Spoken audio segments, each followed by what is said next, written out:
So here is a topic that I thought would be of interest to all of us. It is particularly of interest to me as I see patients with COPD who come in with a bag full of medications and many diseases that are hurting them from different angles. So I have arranged it in a way that relates to the problem of aging, which is a natural phenomenon of humanity this century. And then try to sell the idea that some of the morbidities that patients with COPD as a main diagnosis present with doesn't happen by chance. They happen because there is a syndemic occurrence. They tend to occur together because perhaps they share pathobiological processes. So I hope that in the end, this will make sense to all of you and will help you manage your patients in a more holistic way. Now, my conflict of interest should show on the next slide. I hope this works. Yes, and I don't have any money from any tobacco company. I don't have any stocks in any company. I invest my money in the retirement funds of the university, whoever they are, and they're not doing very well right now. However, I don't own any shares. I do advise many companies. One of them is the one that is financing the stock, but they have not in any way or form influenced what I'm going to present. And even though I'm a member of the Gold Scientific Committee, some of the aspects I will share with you may not be in the Gold guidelines at all. So here is my agenda. There will be only 4 topics. The first one is a definition of several concepts I shall address and a general review of the field as we stand today. Then I will try to extend those concepts that are universal to the COPD patient, always with a clinical view, much more than a view of a researcher in basic science. Number 3, we will delve a little deeper to explain disease expression and how what I'm going to tell you and hope sell you will allow you to use it in your clinic. And then finally, leave with some conclusions with the hope that we are currently seeing big changes on how to address multimorbidity. And I think this is going to expand tremendously during your lifetime as clinicians who take care of patients. So let's start with some definitions and general concepts.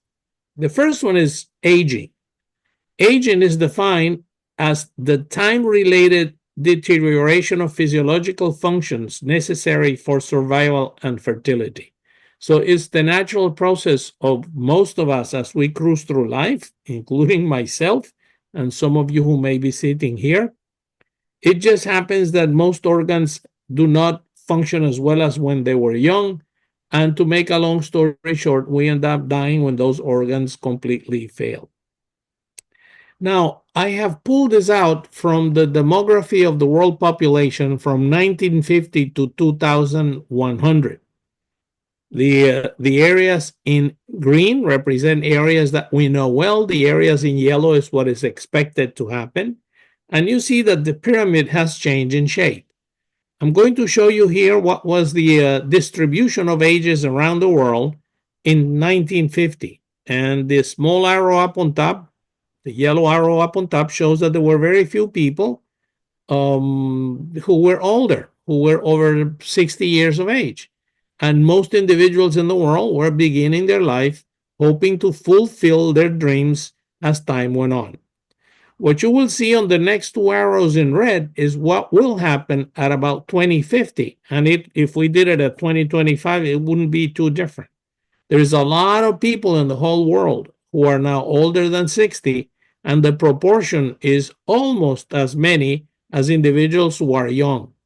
This has profound consequences, not just on the economics, which is what we read in the paper. There won't be enough people to pay for Social Security, blah, blah, blah. We got to have more children. But it has profound consequences on the prevalence of certain diseases and the coexistence of those diseases in the same individual. And that is why when you see a patient with a particular diagnosis, many a times they have other diseases shared with this one, be that through pathobiology or be that simply because they occur as you get older. Now, I'm going to take data from the global burden of disease. And what I'm going to do is try to project in silos the different causes of death as stated in either the death certificate or the health records of those patients around the world. What you will see on the right is a scale that shows, according to the intensity, whether they are decreasing or increasing. So any color that shows lighter shades is because they are decreasing, heavier shade is because they are increasing. And then we have this box that you can actually access through the internet, www Global Burden of Diseases data, and you can play around with them, finding out what is happening in Malawi or Uruguay or whatever is in your mind. But what I'm going to use it here is for two things. First is to show to you that the communicable diseases that used to be the big plague in the world are decreasing. Perhaps HIV, malaria, and pneumonias and sepsis continue to be big problems, but overall their share of the pie as a cause of death has decreased. It's very sad that injuries, either self-inflicted or inflicted by conflicts and accidents, are about 1/5 of the whole number of deaths in the world. But what is really hurting the world is the incidence and causes of death due to non-communicable chronic diseases. And I want to highlight that COPD stands at number 3, here circled in orange, as a single cause of death. Now, you could see this, and it impacts you as if diseases kill you just by one reason. What I want to sell to you in the rest of my conference is that even if somebody shows up and I'm going to pull out with ischemic heart disease, it is possible that the patient has diabetes, actually likely that he has diabetes, some renal failure, and hypertension, and that these diseases, although singled out as the main cause of death, do not occur by themselves. That as we age, they tend to come in clusters, and the rest of my talk will center around that. So now the next definition. What is multimorbidity? It is the existence of two or more long-term conditions in one individual.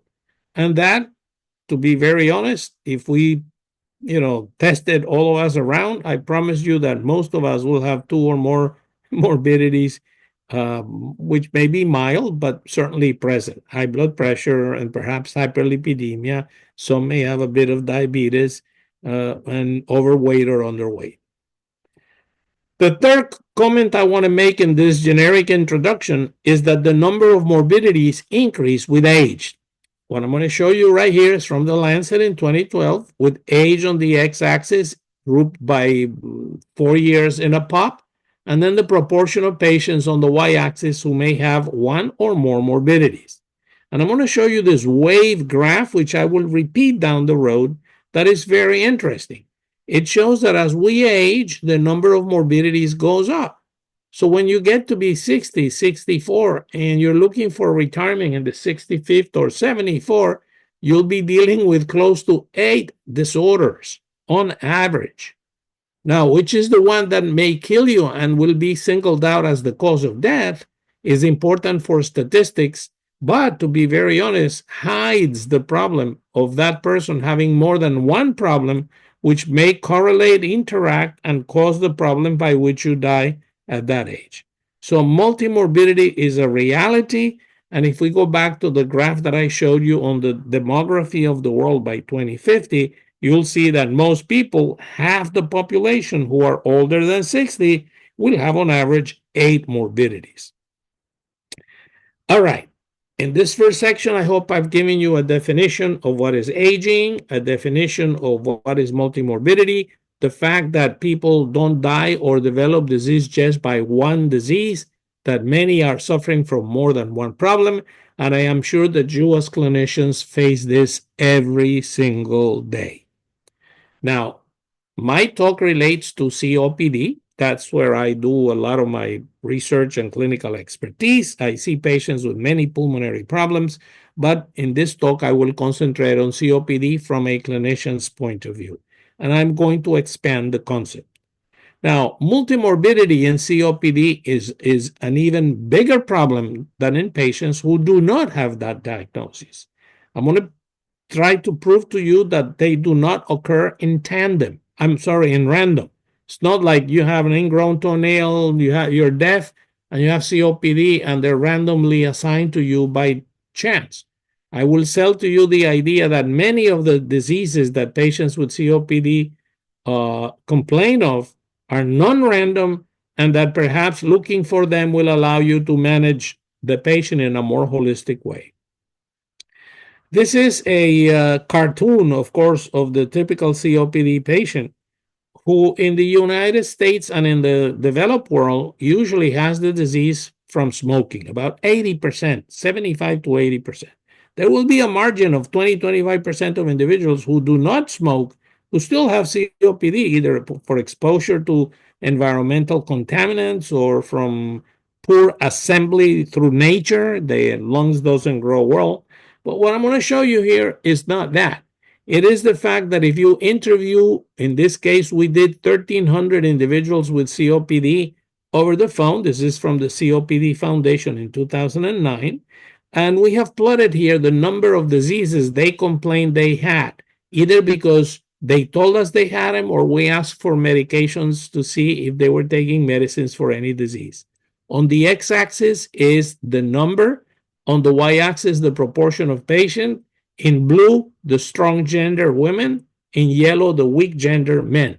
And what I want you to see is that on average, a COPD patient complains of about 6 to 8 diseases. And that is, to us, was very impressive that about 30% of them had over 10 diseases, complained of 10 problems that they were suffering from. And that explains why when you see your patient with COPD, and if you ask them to come with a bag with their medications, they'll bring you a brown bag that is full of different medications that they take for the different problems they suffer from. Actually, you could say, well, this is random. Everybody has many diseases. Well, no. If you go to Medicare, and this is a study that it was done from the Medicare database, and you have on the x-axis the number of comorbidities, 0, 1 to 2, 3 to 4, more than 5, and on the y-axis the proportion of patients, you will see that individuals with COPD in blue have more comorbidities than individuals in the same database that do not have COPD as a diagnosis. This has been done in many databases.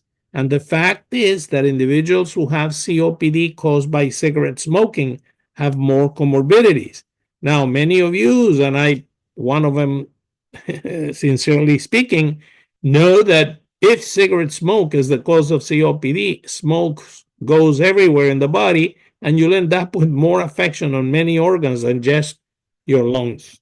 And I think that is a highlight of some of the pathobiology I will try to address as we go and dwell deeper into COPD. A few years ago, I was lucky enough to participate in one of the first large trials of inhaled corticosteroids and LABAs for patients with COPD, the TORCH trial. This was published in 2007 in the New England Journal. It was a large trial of 6,000 patients who were collected around the world, recruited and followed for 3 years. And the outcome that was highlighted as being the one that we wanted to change was mortality. Now, in order to be admitted into the trial, you had to have COPD, but you could not have a lot of other diseases because we were looking for a medication that would improve your lung function and decrease your respiratory mortality. This paper by McGarvey, who was part of the Data Safety Monitoring Board, and the fact that we knew about this data really struck me as being extremely informative. That is to say, if you follow this 6,000 patients for the 3 years, it was very impressive that, yes, 1/3 of them died from respiratory causes. We were expecting them 70% to die from that. But look at the problem in this pie graph. Most patients died either from a cardiac problem or cancer. 80% of them died from lung cancer. And to me, it struck me as being very, it called my attention that in a trial where we screened them at the beginning for not having cancer, within 2 years, they would die from lung cancer.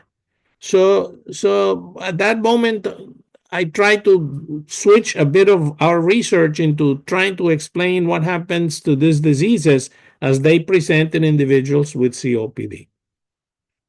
So I happened to to be a member of a group which some of the researchers live in the US, some in South America, some in Spain, and we have been collecting data from patients sequentially in this group for the last 24 years. So I told Miguel Divo, one of our researchers at the Brigham, to see if we could get what happens to the morbidities. One of the values of this cohort is that we characterize them very well every time they come to clinic once a year or as frequently as we see them. We go through a list of all the comorbidities that they have. We write them down. We see what they die from. What I'm showing you here is data that we published in 2012 of 1,600 patients followed for an average of 5 years. There were some followed up to 10 years. And we had seen up to 79 comorbidities with an average of 5.4 comorbidities per patient, what I just told you on the first slide that I showed you. And on the x-axis, we have the different comorbidities, and on the y-axis, we have the proportion, the prevalence of those comorbidities. They are the usual ones that you know. You can identify them. They are hypertension, GERD, renal failure, atrial flutter, gastritis, BPH, lung cancer, breast cancer, coronary artery disease, just like you can identify the guys down here. That is to say, does this give you any value on your clinical front? Of course, you're not going to be screening for 79 comorbidities. So the question we ask from this database is, can or should we use a different approach to try to see which of these are important? Miguel is an engineer and a doctor, and he's able to handle data. And what he did is he looked at the prevalence of the different comorbidities and evaluated their relationship to the risk of death in any patient in this cohort and expressed that in what we call a comorbidome. And I'm going to show it to you. Out of the 78 comorbidities, we're showing you here a bunch of them where the size of the planet represents the prevalence. You see here the reference point, 50%. So about 50%, maybe 60, had high blood pressure. About 45% hyperlipidemia, and so on. Some diseases are not as frequent. Pulmonary fibrosis here in green. So we did all 78 comorbidities. We're representing about 20 some in here, the ones that are closest to this yellow star down here, which represents death. What the proximity of those planets to the star represents is how much they relate independently to the risk of death. The orbit represents that number, that probability beyond which the closer you are to the star, the more likely is that you will impact on the risk of death independent of the severity of COPD. And this is shown by 12 morbidities in which you can recognize congestive heart failure, coronary artery disease, atrial fibrillation, liver cirrhosis, GERD, breast cancer in women, anxiety is the closest one to the star, lung cancer, and pulmonary fibrosis. So what this tells us is there are some diseases that are much more likely to impact on your negative outcome than just the COPD itself, particularly some heart diseases, and as we had seen in the TORCH study, the development of lung cancer. Now, some of them we were not expecting, anxiety, particularly in women, that's why it's in pink, breast cancer, pancreatic cancer, diabetes. Some other diseases, as you can see here in the periphery, hyperlipidemia, obstructive sleep apnea, and erectile dysfunction, are like planets, relatively highly prevalent, but they're outside of that circle. And although they're present, they do not impact on your poor outcome. This has been replicated in several different cohorts. And the whole concept that I think is important is that these 12 diseases perhaps should be looked at when you evaluate a patient with COPD. I would propose to you that the first thing we want to look at is if you have congestive heart failure, if you have problems with the coronary artery disease, if you have ever had AFib, or if an EKG has ever shown that. We should handle anxiety, and I will talk about the cancers a bit when we get further down. Lately, there's been a big increase on, at least on on the literature of about pulmonary fibrosis, interstitial lung abnormalities. So in the end, I will select the CT scan as a very valuable tool to evaluate some of these problems. Now, these diseases that are outside the rim, I'm not saying they're not important, but they do not independently relate to the risk of death in these patients. Now, I want to expand these concepts a bit. And one of them is that the biology of humans is complex.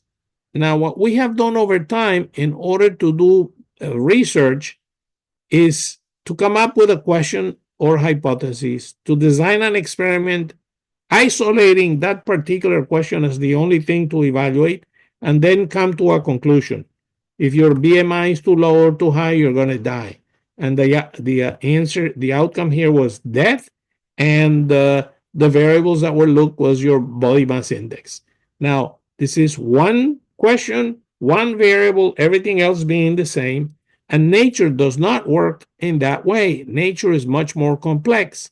And now we have ways to explore the interaction of many elements in a human being, for example, or for that matter in the universe, using high throughput sequencing, for example, a lot of information that comes down from electronic medical records or your own records, and the capacity we now have to analyze them through computers that allow you to do mathematical derivations in a relatively simple way if you know how to use it.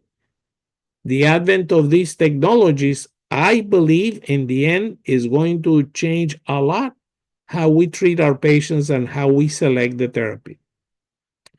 Now, what I'm going to show you here is the complex system of the body to sell the idea that we can use some of these techniques to evaluate our patients with COPD and derive some clinical benefits. I don't want you to be overwhelmed by this. It is not going to be overwhelming, but it will have practical applicability. The complex system indicates that we have lots of components.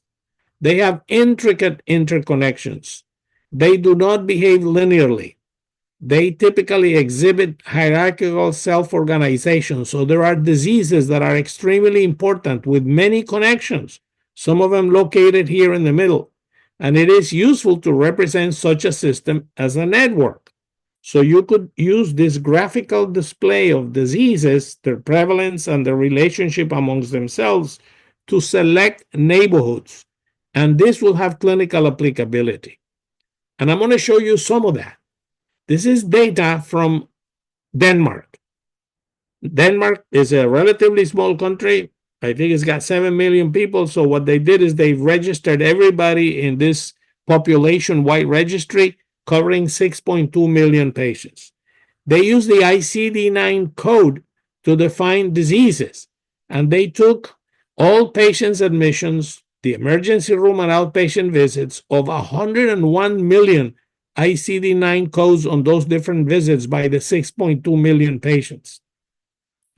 They followed them for 15 years, and they were able to define 1,100 trajectories, amongst them COPD. So what I'm going to show you is similar to the comorbidome, but a little simpler. I've taken first prostatic hyperplasia. So here we have, if you have prostatic hyperplasia, believe it or not, in this database, it is more likely that you'll end up with a malignant neoplasm of the prostate. I'm not saying one is causing the other, but there is this association. Perhaps because if you have difficulty urinating, they'll do more rectal exams, they'll examine you more, and you'll end up having more likely a cancer of the prostate, not because they're pathologically related, but because you get followed. Be that as it may, if you have that, you have more chance down the road, down here, to have diseases of the spinal cord, obstructive uropathy, malignant neoplasm in other areas, and anemia. So you can use this to try to associate diseases in either a pathobiological way or in a sequential complexity way of nature. Unfortunately, COPD is a big problem. Look at COPD in this context, and I'm going to circle it. It is right here. It's one important, it looks like LaGuardia. It looks like JF Kennedy. This looks like a busy airport. It's a node that has many connections and ends up resulting in many other diseases that are shown here. And I will expand a bit on that.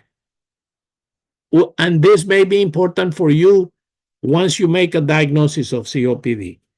I'm going to add a second circle up here because I think this is extremely important. Before they were diagnosed with COPD, they had mental and alcohol abuse and drug abuse as a common factor. And I have come to believe that COPD is one of the diseases that occurs secondary to this dysfunction of some people's brain, whereby they're addicted to certain substances that makes them feel good and happy, but in the end the collateral damage done by the inhalation or use of those substances is what they pay as a price for having that personality or behavior alteration or whatever causes this addictive personality. And treating a patient with COPD who still smokes is a challenge. And what worries me the most is the 11% or 14% of kids who are smoking and vaping who will continue to produce individuals addicted to nicotine and cigarettes, who will continue to have this epidemic of this comorbidome that I showed you. Now, we've taken the same approach to patients with COPD, and I'm going to share it with you. We then took the same 1,600 patients, and we did what these guys did, and we ended up with a comorbidome. You see it right here, the same plot in individuals who do not have COPD. And on the right lung, the left of your slide, is individuals with COPD. Lots of diseases with a lot of connections. Some in the middle. I want to highlight this blue one here. Depression is right in the middle. So again, the problem of COPD and some of these diseases, hyperlipidemia, CHF, degenerative joint disease, are very close to depression. Substance abuse, another little blue dot right here, showing right in the middle of this. Anxiety, another little blue dot right in the middle. So a lot of these hubs have to do with your addictive personality.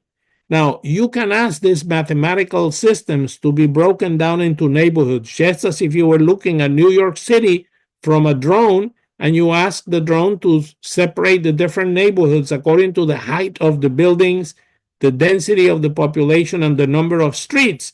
It would do so mathematically. We've done that, and what that is done is clusters the disease in an unbiased way.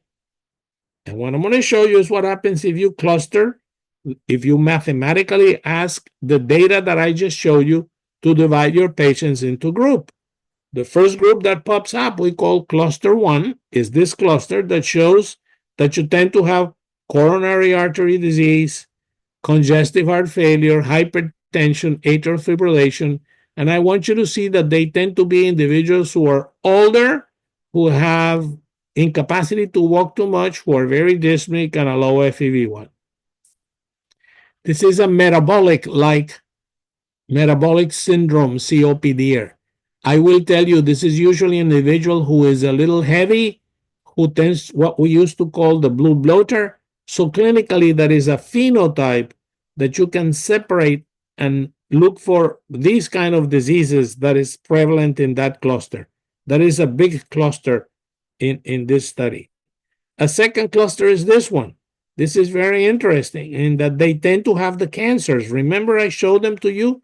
Esophageal cancer, breast cancer, lung cancer. And these individuals, interestingly, are the ones that are usually those thin COPDers that you see who cannot stop smoking.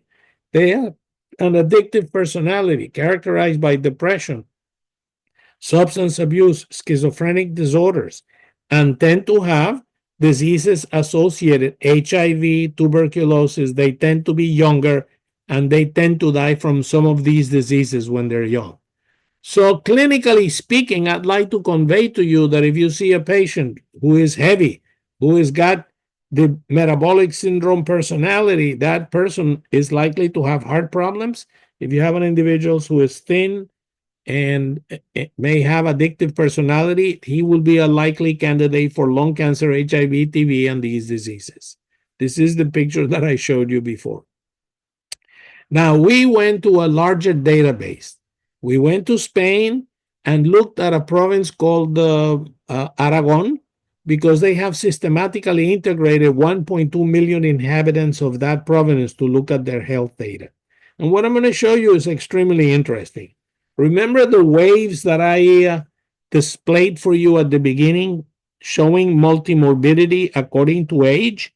Well, what I'm going to show you here on this 27,000 patients with a diagnosis of COPD versus 27,000 patients matched by everything else with no COPD, how many of them died. This is shown here as the Grim Reaper. 3,000 of them died here at about an age of 80.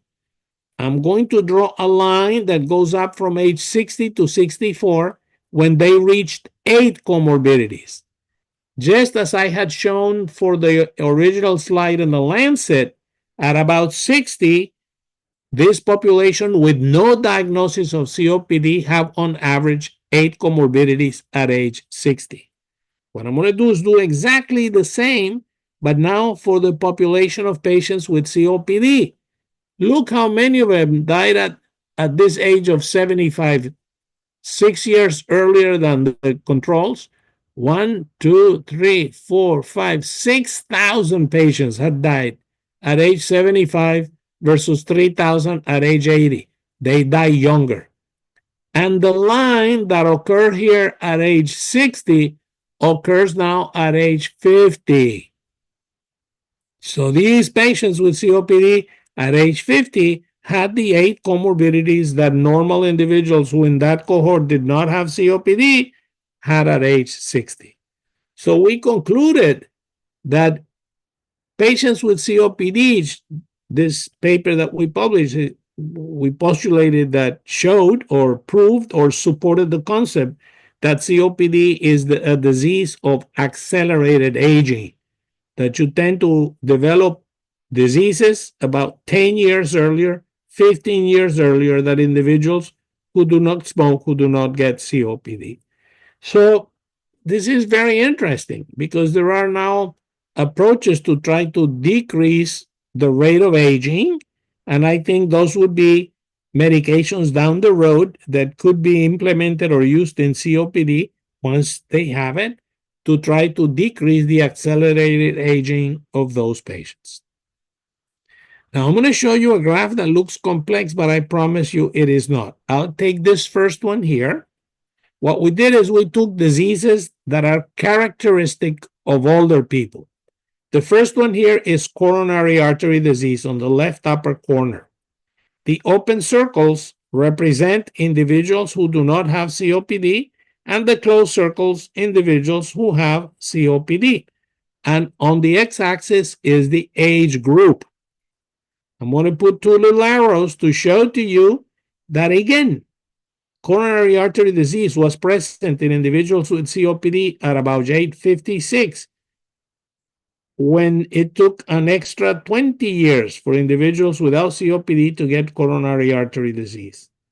And the same was true for all of these diseases: osteoporosis, hearing loss, dementia, lung and skin cancer, atherosclerosis.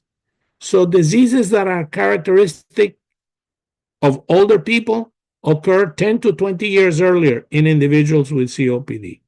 And if you're seeing a patient with COPD in their 50s, I think you should look for coronary artery disease, hearing loss, osteoporosis, check their skin. I'm sure you can test whether they are a little off in their brain function, because they are afflicted frequently by these problems and they increase the risk of death independently. Perhaps that's why at age 80, this lady on the left looks like she does, and Sophia Loren, who doesn't smoke, looks like she does, because at the same age, they just have aged differently. Finally, I'm going to expand on comorbidity, multimorbidity in COPD being a syndemic occurrence. A syndemic occurrence is a concept derived from public health, which is health problems that interact synergistically and contribute to excess burden of disease in a population resulting from social and structural determinants of health.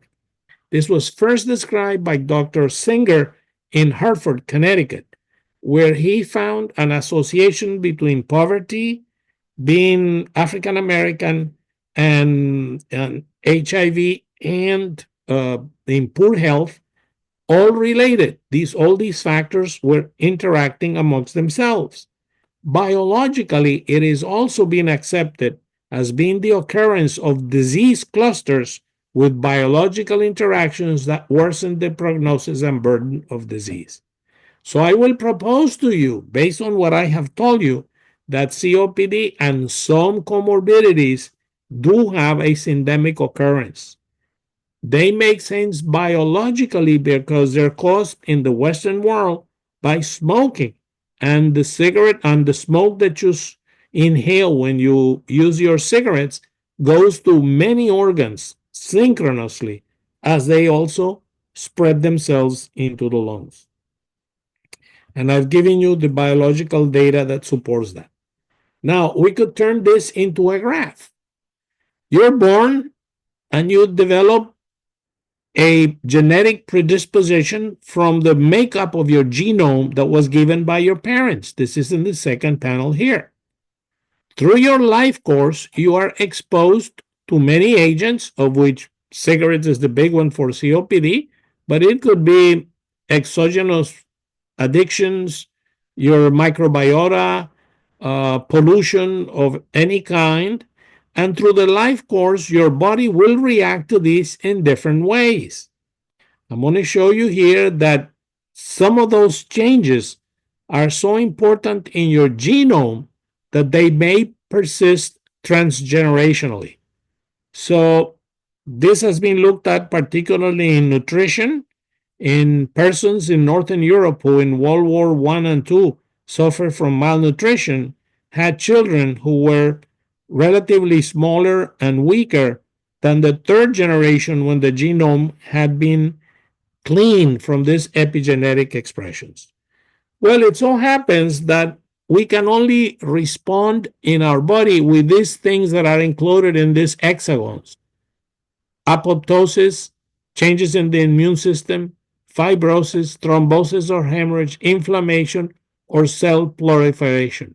All of your tissues, cells, will work in one of these rhomboids to respond to these epigenetic changes and genetic expression of response to the exposome, to the environment. In the case of COPD, some people will tend to implode, and they will have low BMI, low interleukin 8, SPD, S-range, and develop this pink puffer expression. Remember I told you in our study and in the other studies that have been done, there were individuals who were sort of thin, more likely to have cancer, whereas some other ones have the inflammatory phenotype. They have high BMI, high interleukin 6, fibrinogen CRP, the metabolic syndrome like. So this information will have clinical applicability to us when we see our COPD patients. Make sure they get evaluated for those diseases that may link them with a metabolic-like syndrome or to a cancer-like syndrome as shown on the left. Actually, if you look at comorbidities in these two populations, it doesn't happen in everyone. These individuals on the left will more likely have osteoporosis, sarcopenia, poor muscle mass, aortic aneurysm, anxiety, pulmonary peripheral vascular disease, lung cancer, whereas the ones in the right, metabolic syndrome, sleep apnea, diabetes, degenerative joint disease, erectile dysfunction, and CHF.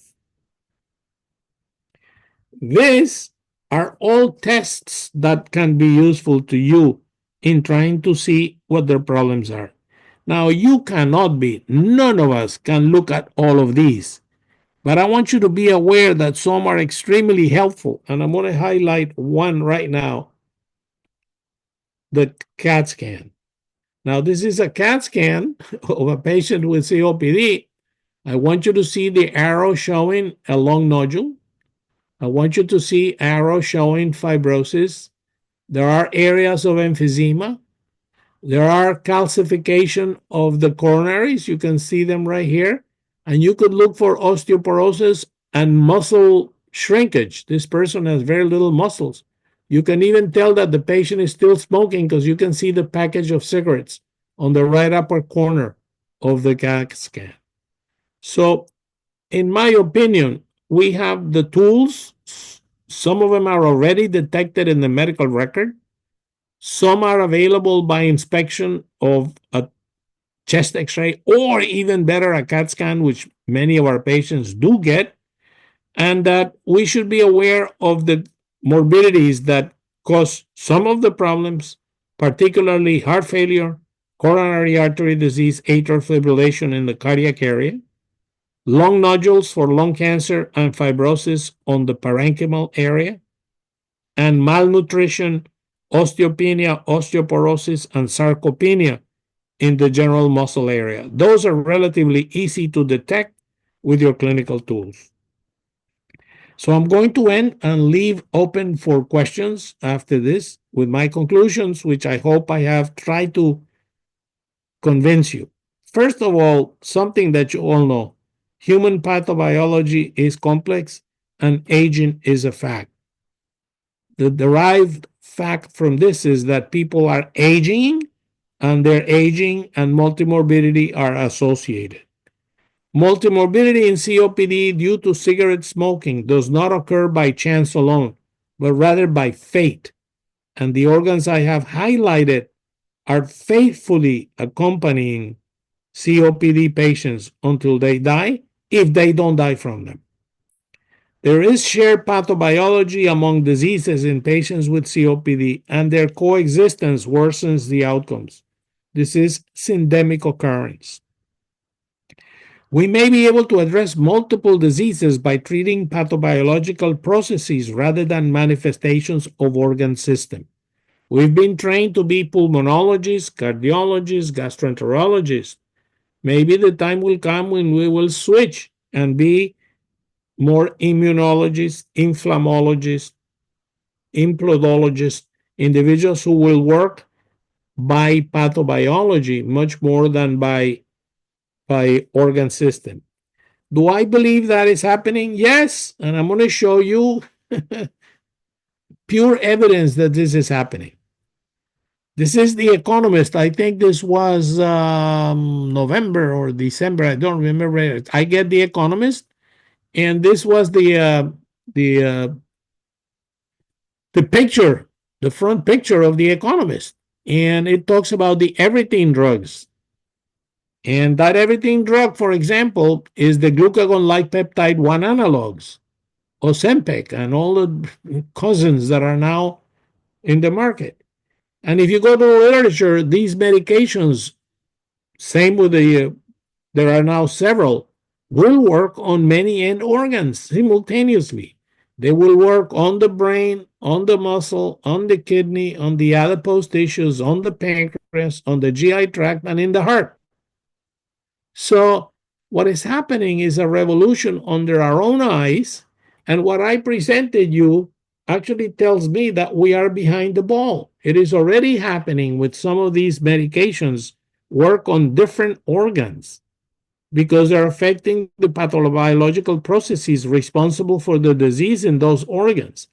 We've been sort of taught through William Osler and the Oslerian model that diseases are to be classified by the organ they affect, and we still rank the cause of death as being by one organ. No, he died from heart failure. No, he died from pulmonary embolism. No, he died from COPD. But it so happens that death may occur by the simultaneous affliction of several organs.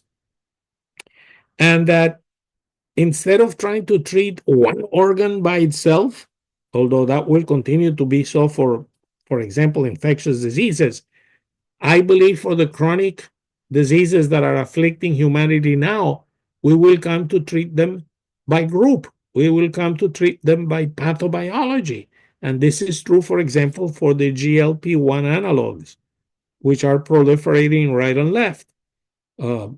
I don't have it here, but there is data that if you give these to individuals who are obese with sleep apnea, their sleep apnea gets better. Their osteoarthritis of the knees get better. That was published in the New England Journal. So we are already there, believe it or not. And, this is a simplified slide that is simpler to digest than the one that I presented you with the comorbidome or the singling out of cluster of diseases in patients with COPD. I believe we're there. And the future is being created under our eyes. And for us as physicians and nurses and PAs taking care of patients, when a patient comes in, we should now think more holistically to try to see if we can address several diseases and the whole problem of aging in a more comprehensive way. The natural course of our patients is to go to different specialists, the eye, the lung, the cardiologist. Down the road, perhaps we'll have to work in multimorbidity clinics with people addressing several problems simultaneously to see if we can use some of these novel medications that work on different organs uh, to the benefit of our patients. And with that, I will end